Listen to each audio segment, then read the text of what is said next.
90.1 WECS. Natalie Hamilton, Show You My Love. Right there. Wow, I'm blown away. I'm taken aback and all that good stuff. Such a soulful body to your voice in that song. Yeah. What is your range? Do people classify you as a soprano, baritone? I don't even know all these definitions. I didn't go to like college of music or anything. Yeah, I know, right? Me neither for very long. I have a very large range. It's actually about 4.5 octaves. Wow. So in a song like that, I'm just singing down in this,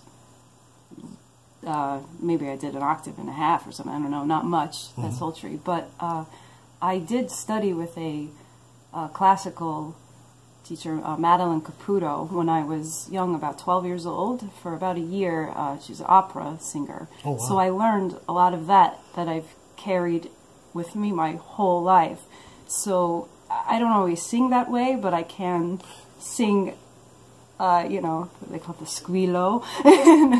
Is that a technical term? It's some opera term that I don't know about, yeah.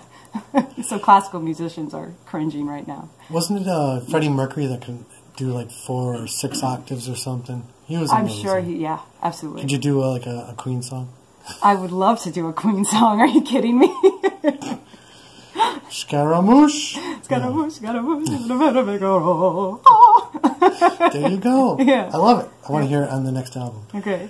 But right now you've been working on a project, Joni Mitchell project, right? Yes. Most people know the name Joni Mitchell. She's in the Rock and Roll Hall of Fame, amongst the Canadian Music Hall of Fame. But what were some of the reasons why she's important to you? To me, I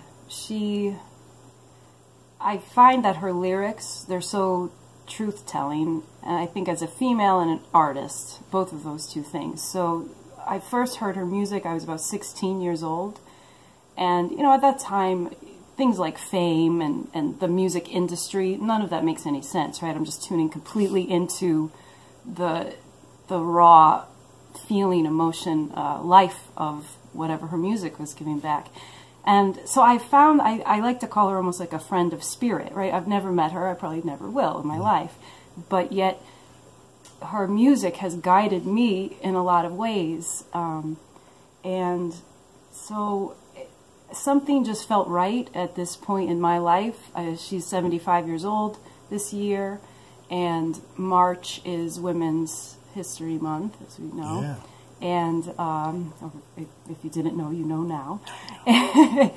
And I just felt that I wanted to spend a portion of my life delving into her music. I see her almost like a classical artist, like Mozart. So we're doing, myself and George Lassou, guitar player, actual transcriptions, note by note, treating her music in that way. You're like musical historians and all that. Yeah, I feel like a Joni Mitchell historian at this point in my life.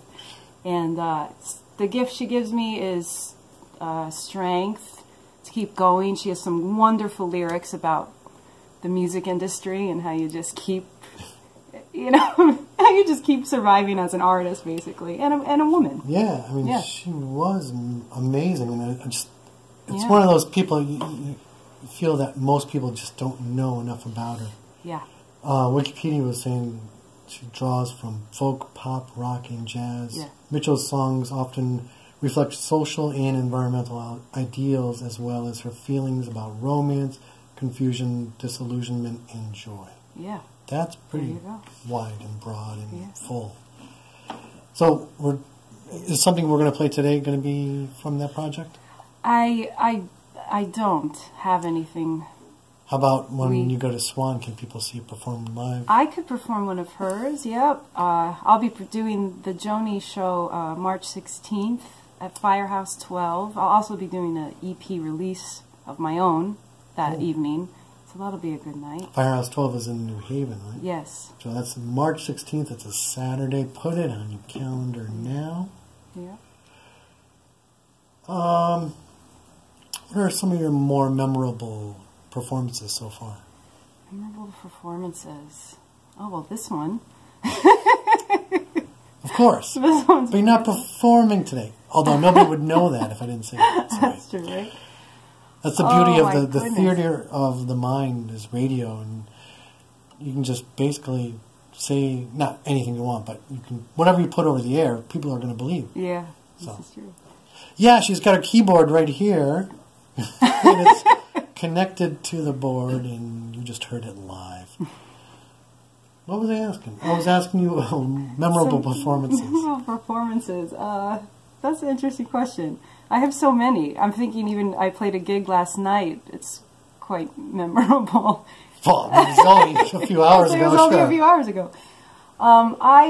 Here's the thing with me. I've played so many shows over so long. The thing I think that I always that stick out to me the most, that are memorable for me, is certain interactions with audiences. Sometimes a person will come up. Maybe I'll see somebody, they're like starting to cry or something, or they'll come up to me after the show and they'll tell me, they'll share some tidbit about their life, what a song meant to them, their mother, their father, So, for instance, last night, I said, I'll take requests. So a guy comes up and he's like, here's $5. Can you play this song that I'd never heard of? But I Google it and listen to it on YouTube on my break and play it. And then it was just wonderful. It was a song from 1942 called If We Ever Meet Again, and by artist Vera Lane. And then he was singing, they were kind of drunk at the bar, but that's their business, right? Yep. And it just became this really memorable night of people connecting all of a sudden from this song from so long ago. That's awesome. And and thank you, YouTube, too. It's an amazing thing about music. It brings back so many memories for people, and it's a great way to bond with people. Yep. So, that's a great, memorable performance. And I'm sure it will be for him, too. I think so. I hope so. Wow. I love music. I do, That's too. why I'm here. People ask me all the time, why are you still doing the radio show? Oh. I love it. That's why. I'm so glad that you are. Especially today. Yeah. So what's our next song we're going to play? Oh. Well, live. Let's do God and Dawn, which is on here. Yeah. Well, it's a bit more upbeat. I like to say...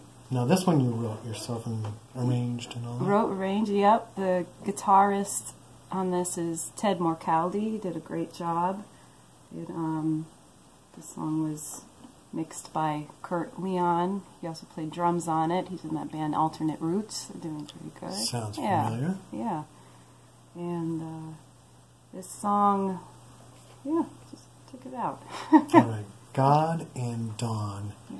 Natalie Hamilton, right here at 90.1 WECS. And stay tuned. Shortly after we talk with Natalie, we're going to talk to Princess Rotalina. I'm going to get it correct by the time we go on the air. But stay tuned. We have somebody really awesome performing at Swan Day coming up right after Natalie Hamilton. Swan Day performance, right? It's my first Swan Day performance. It's my first learning about it and everything. So I'm excited to be a part of it. It's amazing. I Is love it? Okay. Swan Day. Great. For anybody who doesn't know, Swan Day is Support Women Artists Now. It's an international event, celebration of women artists of all types, music, visual art, I'm sure there's other kinds of art, painting, crafts. The great thing about the Swan Day event is it's local, New Britain, Trinity-on-Main. They converted an old church, beautiful church. And there's going to be the main stage. And do you know where you're going to be performing yet? I'm going to be on the Rotunda. The Rotunda. I love the Rotunda. Okay. That's really intimate setting, very close up and personal. And then you've got the vendors, you walk around. It's a great event. Wonderful event. And mark your calendars, March 30th this year, Trinity-on-Main in New Britain. All right. Where do we leave off? We left off, we were talking about lots of stuff. One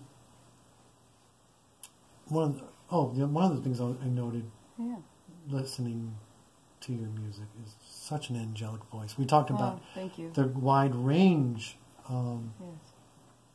I don't know why I had to bring that in, but I was just taken aback when I was listening to your music. What are your aspirations? What do you think is next? What do you want to do? I would genuinely love to play in larger venues of, a few hundred to maybe even, dare I say, 1,500 people, that size, and tour the world. So how young were you when you decided you wanted to go to the school of music school at Berkeley? At Berkeley, yeah. What I did is I graduated high school early. I decided I needed to get out of there. So I actually finished high school when I was 16, right around my 17th birthday. And so I made it into Berkeley. I was already 17 years old and was going to start then.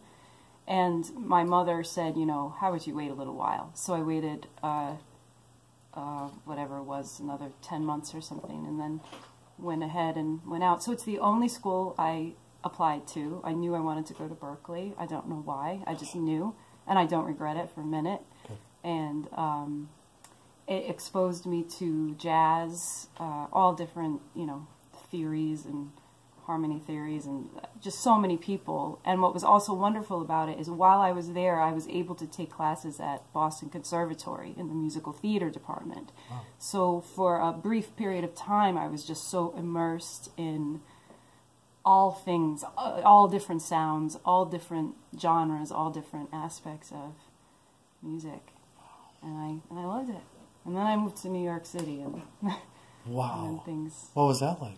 Well, I moved just right before 9/11, so it was an interesting time to move there. I was doing really wonderful things, and I worked right in Times Square at a rehearsal studio, Michiko Rehearsal Studios, and then I was there 9/11, so I stayed for a few months after that, and it was just very stressful. That was a very interesting time, and very hard to describe. No need to go into that now. But that's when I left. I left New York, went down to Florida. It changed the course of my life and my music, really. I don't know that I would have become a songwriter, especially the songwriter that I am, if I hadn't left New York at that time. So that's interesting. You needed to get away from all that. Yes. The melancholy or the drama. And it was very tough. Before that, were there a lot of doors opening up, a lot of opportunities? A lot, yeah. Wonderful ones. Yeah. That's a good place to go. There's plenty of people. Yeah. The culture supports arts. Yeah. No doubt. Yep. And you went to Florida. I did. Wow. Yeah. My mom lives there. Ah. Natalie Hamilton. Did she perform too? Or? No, she doesn't. Name sounds familiar. With a name like that, she should, though, right? Yeah, I think she should. And you've been through a lot the past few years, too, right? I have. You took some time off from performing? I did, yep. I took some time off. I decided, I like to speak openly about sobriety, and people, I have no shame about it. And I had a lot of issues over... Starting, really, when I look back, I realized I started even as a teenager with drugs and alcohol. I think it was just a way to numb pain and this sort of thing. And yeah, I finally was able to get sober. I've been sober for a couple of years now, so It's great. And anyone who's struggling with anything, depression, whatever, just stick with it. You can get through anything. Did you have a good support system? Sometimes. Sometimes not. Sometimes an inner support system and a belief in a greater love. Some call it God, universe, whatever. I have a deep belief and connection to that, which I cultivated through a lot of pain. Yeah. Truly. So you consider yourself a spiritual person? Very, yeah. That helps keep you grounded? Yeah, actually, I think sometimes I have to stay more grounded. I have to stay in this realm. I can often be very much in the spirit realms and stuff, what happens in the afterlife and before we come here, those sort of things. I question all of that. Does any of that make it into your music? Absolutely. Oh. Yeah. Cool. Yeah. So what was the last song with God and Dawn? What was that about? God and Dawn. That is about my experience. I almost want to say my experience as a human. So I feel that we are all spiritual beings. And I don't mean this like in a religious sense. It's hard to say, to explain it. I'm so deep into Joni Mitchell's songs right now, but she has that line from Woodstock, we are stardust, we're golden, we've got to get ourselves back to the garden. And that is how I believe. I feel like we come here, wherever we come from, and we almost forget who we really are, what our true nature is, and we go through all life experiences, right, where things are thrown at us, and I have found that over the course of my life that what I'm really doing is remembering who I really am, so on a deeper level. And so that song, God and Dawn, I wrote at a time where I was really very depressed, but yet a sort of happy song was coming out of me. And the lyrics are very much about, take me higher.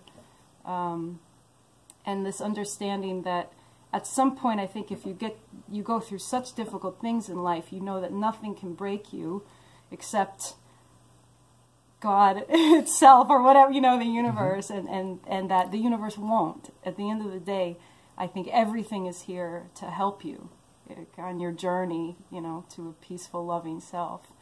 So, yeah, I don't know, read the lyrics. They're online. Now, do you have a webpage? Can we go to Absolutely. read your lyrics? NatalieHamilton.com.